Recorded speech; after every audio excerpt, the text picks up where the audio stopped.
Hello and welcome back to another episode of Injustice For All MMA. My name is David.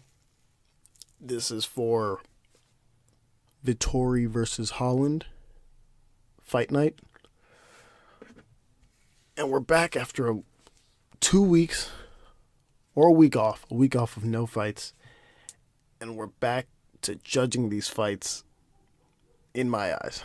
And once again, we have, I think, once in a while we get a couple injustices, and mostly we get a little bit here and there of honorable mentions. But today we have one big injustice, and that is the fight between Saldana versus Griffin. Let's start off with that. I'll read off the judges' scorecards. After that one, Derek clearly had 29-28 Saldana. Mr. Bird had 29-28 Saldana, and Camijo had 29-28 Saldana. Now, this is what really miffed me. All three judges, and this wasn't like a split D, which is even more confusing, but what had me a little confused is that all three judges saw it the same way, meaning all three judges valued the action in the first half of the fight than they did in the second fight. Now, my scorecard was 29-28 Griffin, with Griffin winning the first 2 rounds and Saldana winning the last round. But in the first two rounds, it was obvious, right? In the first 2 rounds, oh God, where are my notes? See that? I'm unprepared. Right, in the first round, Saldana started really well. Very well. Leg kicks. He dropped him with leg kicks twice. Now, I don't know how they value the dropping with the leg kicks, because when there are calf kicks and someone is dropped via calf kick, it's an accumulation of calf kicks, and it's sort of a different way of looking at things. But he kind of trips him. It's not really a trip, but he hits the back of his thigh and he drops him a couple times. But it's not as significant as what Griffin did in the second half. And so Saldana starts off really well in the first half. And in that second half, Jordan kind of just turns it on, where he dominates him and he gets multiple takedowns. One at the very end of the round, which is a little weird because it happened right at the horn. But in that second half, he just switches it and he takes over. Now, in most fights, unless you do so much action, now there's a couple examples on this card where there was so much action done in the first half that the latter half doesn't really matter. But in most fights, once you get into the halfway point of that round and you dominate throughout that latter half, you win the round and you finish the round better. I mean, there's this, I don't want to say narrative, but there's a trope of even the commentators saying, and I'm not using the commentators to make my scorecards, but I'm just pointing out that if you finish the round on top, or if you finish the round in good standing, I like to go back to, again, one of my favorite matches of, I believe, this year or last year, I don't remember, but Kunitskaya versus Vieira. Granted, Kunitskaya won that round because she was the most active one. But remember, she finishes the round on top. She finishes the round and slices Vieira open. So, when you look at this fight, Saldana starts off very strong. I mean, very strong, very flashy. Then Griffin takes over, finishes the round with a takedown. That's his round. There is no, Saldana did so much in that first half that whatever Griffin did in the second half doesn't matter. Listen, this is a pure robbery. This is a pure injustice. This first round is what essentially stole it for him. It was again, all the other judges had round 2 the same, which was for Griffin, and in the third is obviously Saldana, but the judges most definitely valued that first round, that first half of the first round for Saldana, and I think they gave the decision to the wrong individual. So that's the first and the only injustice on my card. And then we can go to the honorable mentions. These are fights that were scored correctly, not scored correctly, but were the right person won, but individual rounds were given to the wrong person in my view. And for that, we're going to start off with Jung versus Knight. Now, on my scorecard, Jung wins 30-27. On the judges' scorecard, Saul D'Amato gives it 30-26. Rick Winter gives it 30-26. And Tony Weeks gives it 30-27, I believe correctly. This is where we fall into the, they're being told, hey, we got to give out more 10-8s. Should we give out more 10-8s? What constitutes a 10-8? To me, a 10-7 is essentially a TKO. Let's just be honest here. We're not in boxing. This is MMA. A 10-7 is a TKO. A 10-8 is you're being dominated. And while I understand, looking back at it, while I understand why they would give a 10-8 for that round, in that second round, Jung gets 2 takedowns once he figures out, basically in the first that he can just take him down. He gives 2 takedowns, and the ground and pound, he delivers ground and pound throughout that whole second. But in that, there's blood, obviously. So it gives I don't like to say this, but it wasn't ferocious enough ground and pound to give a 10-8 in my view. But I believe the blood gave an optic of, hey, here's a 10-8, and he dominated him throughout that whole second. So I can see how this is a 10-8 to them, but it just wasn't enough for me to give out a 10-8. I do give a 10-8 later in one of my scorecards, but not enough for me. I think that's an honorable mention for a incorrect round scored in the second round for Saul D'Amato and Rick Winter. Another honorable mention would be the Hunter Azure fight versus Jack Shore. My scorecard was 30-27 Shore, and the judges had Mike Bill had it 30-27, Saul D'Amato had it 30-27, and then Dave Hagen, who I believe he pops up a couple times, gives Hunter Azure 2 rounds. He gives him 2 rounds. Now, the first round was very close, so I'll be a bit more lenient on that first round, right? In that first round, Shore gets a takedown and has a lot of clinch control, where he's holding them against that fence. There's not enough that Azure does to win that round. So while we all know it's close, it's not enough that Azure steals the round. In the second round, this is where we get into the funny business, right? Because later in the night, in the Yussuff versus Allen fight, if you look back, Yussuff is winning the second round until he gets dropped, wobbled / drops. He gets dropped. Let's say he doesn't get dropped in that second, and it just continues the way it's going on. And let's say Yussuff then does what he does in the third. Yussuff wins that fight, but he gets dropped. So listen, you get dropped in a round. Almost all the judges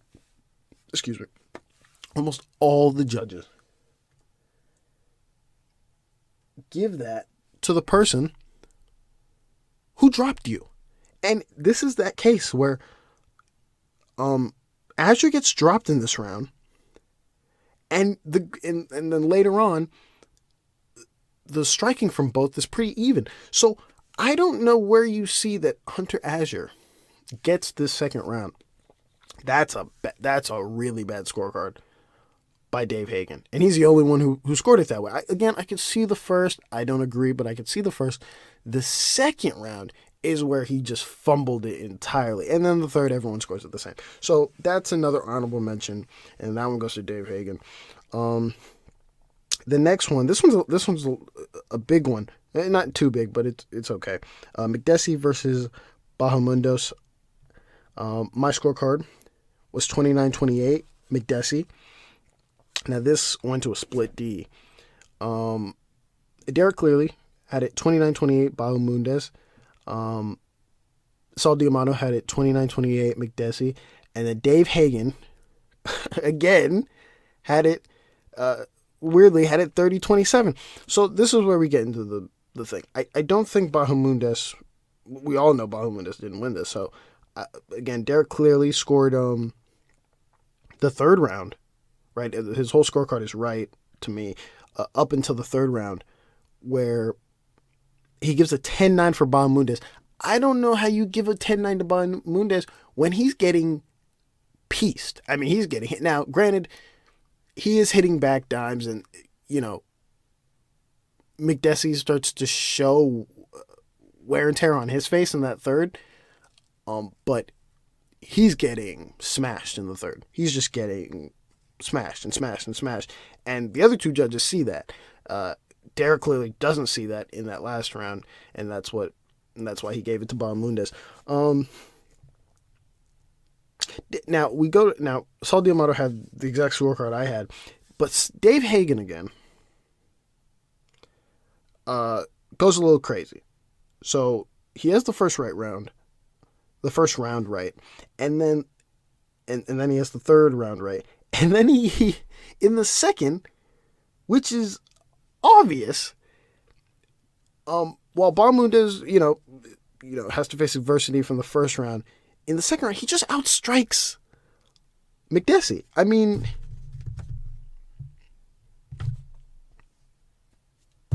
if I can find my notes, here we go.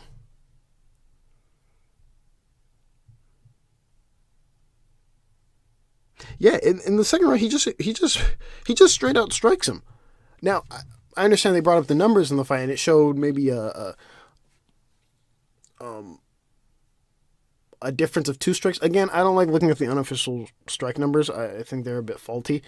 But if you watch that fight, it's, from a visual perspective, he absolutely outstruck him, and 2 judges had it. 2 judges had it that way, except for Dave Hagen. But either way, the right fighter won the fight, and that's just that honorable mention goes to Derek Clearly and Dave Hagen. More to me on Derek Clearly because he gave it to the wrong person, but Dave Hagen gets it also for that round too. And another injustice would be for the Jim Miller versus Solecki fight. My scorecard was 29-28, Solecki. Mike Bell had it 29-28. Camijo had it 29-28. And then Bird had it 30-27. Now, again, this is where we get back to the what do you value bit.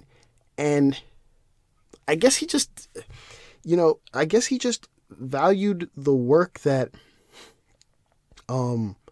Solecki did in the first. Solecki had Miller on the feet. He was doing well on the feet. And then Miller brought him to the ground, very little ground and pound, but he controlled him and gave a little ground and pound for that last 2 minutes. That is much more valuable than the work they were doing on the feet, because it wasn't like they were going to a striking war. It was, 1 shot here, 2 shot here, a leg kick. It was those kind of things. So they were nothing in comparison to the last 2 minutes that Miller gave. And that's where you look and go, man, we're some of these judges are overvaluing some stuff. You can't tell me that a couple leg kicks And, again, they weren't going crazy. It was a little bit here and there in that first half. Miller wins this round in my book, and two judges saw that except for Bird. That honorable mention goes to Bird for that first round. We got another honorable mention here. We have another honorable mention here for the Mike Perry versus Daniel Rodriguez fight. My scorecard is 30-27, Rodriguez. Clearly had it 30-27. Kamijo had it 30-27. And then Weeks had it 30-20. Weeks had it 30-26. Again, I feel like people are itching to give out 10-8s. Like they really want to give out 10-8s. For no reason, really. There really is no need for this 10-8. He wasn't getting murdered, and he was still, punching back. There's just no need. There's nothing to really explain here. If you watch the fight, there's nothing to explain here. There's no need to just give him a 10-8. I understand he was catching him. He was catching him. Hell, he was getting him the whole fight, but he wasn't dominating him so badly that you had to just throw in an 8 there. There's no need for that. That honorable mention goes to Tony Weeks for round 3. And then finally, the last thing that we have to worry about, which is probably the easiest, but still goes to show that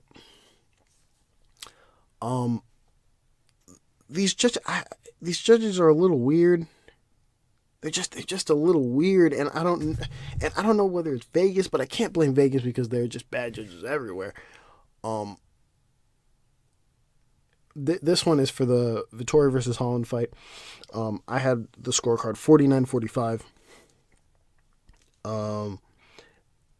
Derek clearly had it 50-44, 50-44, and 50-44. Now, they gave, I believe it was, what was it? Right. They gave the right 8, I believe, because yes.